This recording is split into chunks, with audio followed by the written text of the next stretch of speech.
hayamos llegado al pacto. No es una casualidad que México sea uno de los dos cofacilitadores del proceso, es decir, que México junto con Suiza tenga la responsabilidad de construir y dirigir la negociación del pacto. Y tampoco es una casualidad que la semana entrante tengamos esta gran reunión de medio camino en Puerto Vallarta de Naciones Unidas, en donde tendremos 193 delegaciones discutiendo sobre el pacto.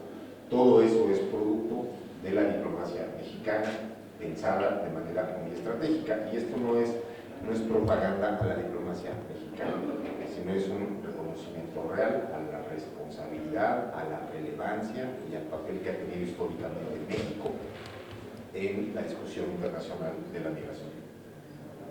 ¿Qué busca el pacto? El pacto busca lo que su título dice: hacer de la migración un fenómeno o un movimiento de personas ordenado, seguro y regular. Esas tres palabras, cada una de esas tres palabras, encierra una enorme cantidad de complejidades, de posibles medidas, acciones y de responsabilidades. El objetivo es ese, que si el pacto mundial es exitoso, en el mediano largo plazo, en la medida en que se va implementando, el fenómeno migratorio global tenderá a irse convirtiendo en ordenado, seguro y regular.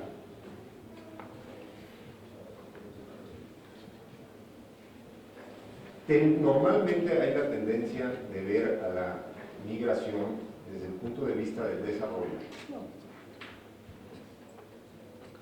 ¿Cómo hacemos que el migrante se beneficie del desarrollo como el resto de las sociedades o el resto de la población? Lo cual es importante y es correcto, y es uno de los ángulos del pacto. Pero una motivación muy importante es también la otra, no la del migrante solamente como destinatario del desarrollo, sino quizás más importante y novedoso, la del migrante como motor también del desarrollo. El subsecretario Luis Cabañas mencionaba una cifra muy importante que no hay que hacer a un lado, es de las cosas más reveladoras que hay en este proceso. El migrante que representa el 3%, los migrantes que representan solamente el 3.3% de la población mundial, contribuyen en el 9% del Producto Interno Bruto mundial. Los migrantes contribuyen con casi 7 trillones de dólares a la economía global cada año, lo que demuestra o refleja que los migrantes no solamente son destinatarios del desarrollo, sino que en realidad son motores del desarrollo, y que no se puede entender el desarrollo económico y social de ningún país, no solamente los países en desarrollo, sino los países desarrollados, sin los migrantes.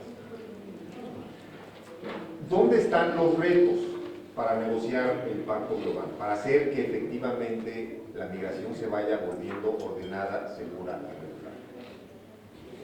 Primer punto a destacar y aclarar: el pacto no es, ni está pensado, ni será un instrumento jurídicamente vinculante.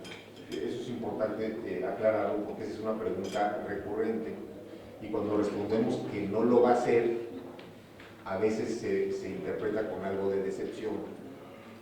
No, el pacto no pretende ser jurídicamente vinculante por buenas razones.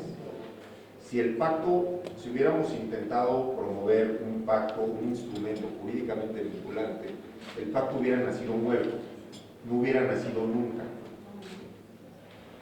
El mejor ejemplo es la propia Convención de los Derechos Humanos de los Trabajadores Migratorios y sus Familias, que es un tratado internacional que no tiene ninguna consecuencia en la vida real, porque solamente fue suscrito y ratificado por países de origen. Ningún país de destino jamás lo suscribió y jamás lo suscribirá. Por lo tanto, el instrumento no tiene ningún valor.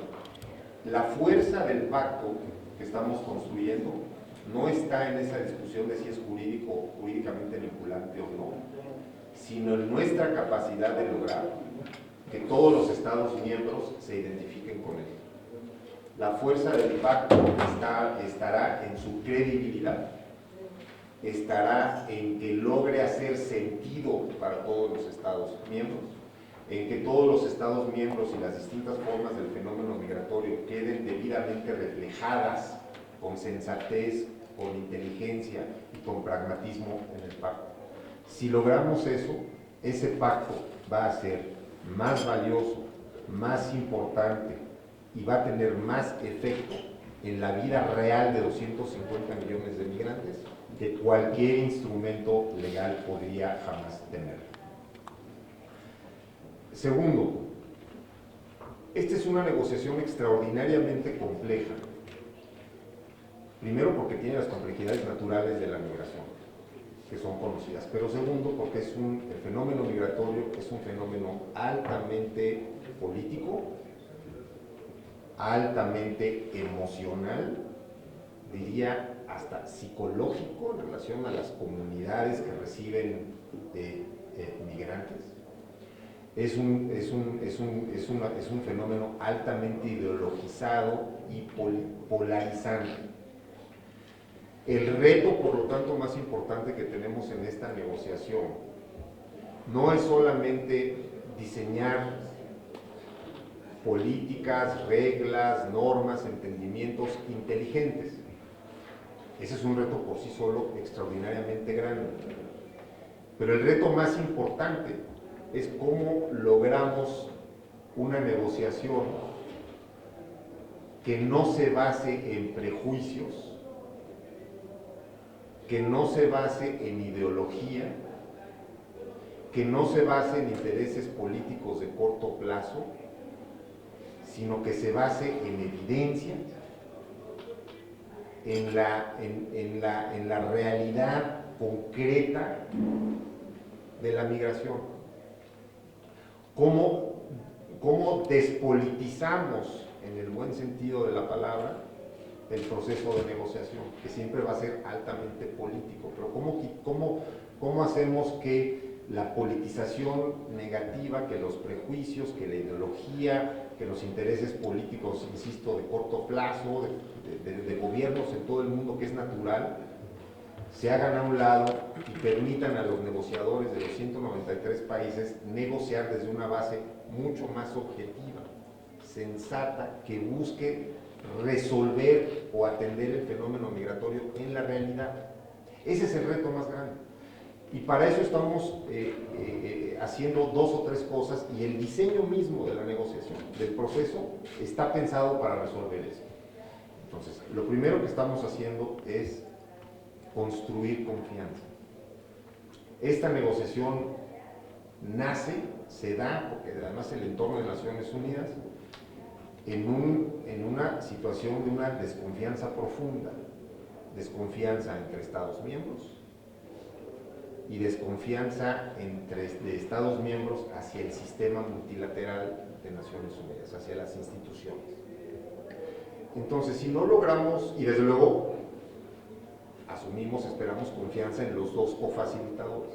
Entonces, para poder negociar esto, para poder pasar de la retórica a lo objetivo y negociar no sobre ideología, sino sobre evidencia, necesitamos construir confianza entre Estados miembros.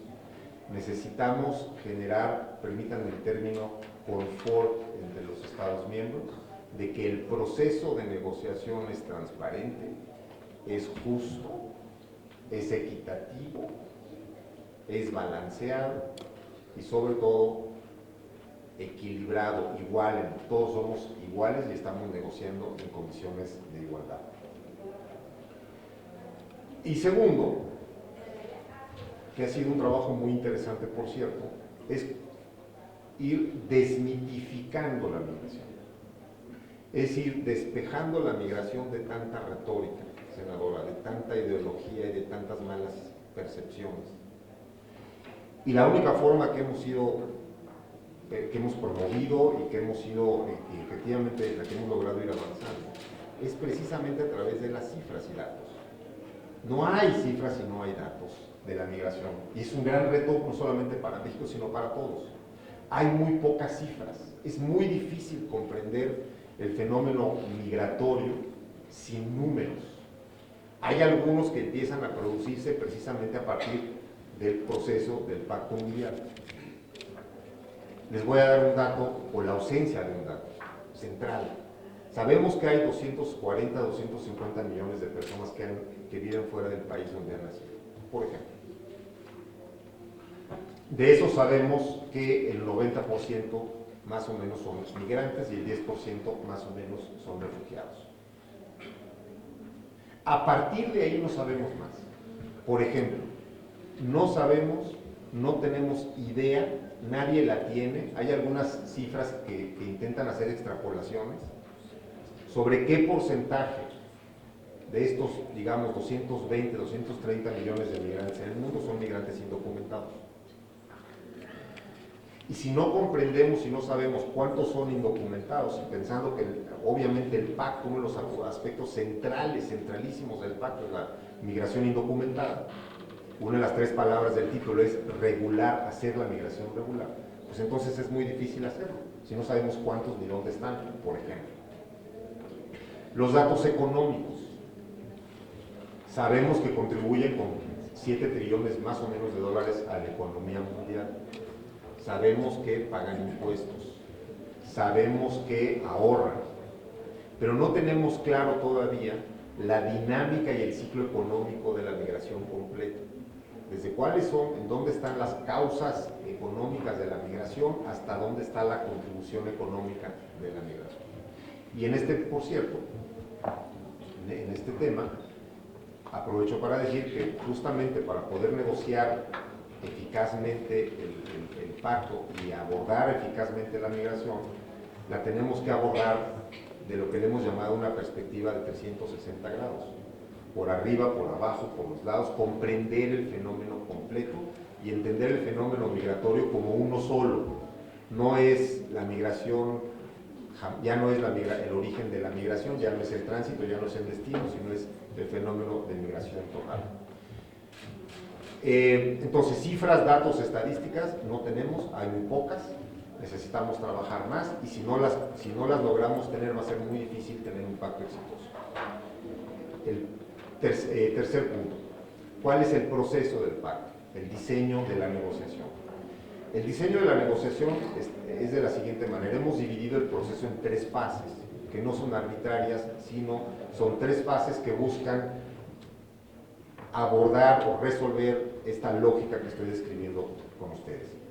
La primera fase que está terminando ya, es esta fase de varios meses en donde realizamos consultas temáticas, habiendo dividido el enfoque en 6 grandes temas, y que han tenido lugar en todo el mundo, en todas las regiones, a nivel tanto regional como subregional.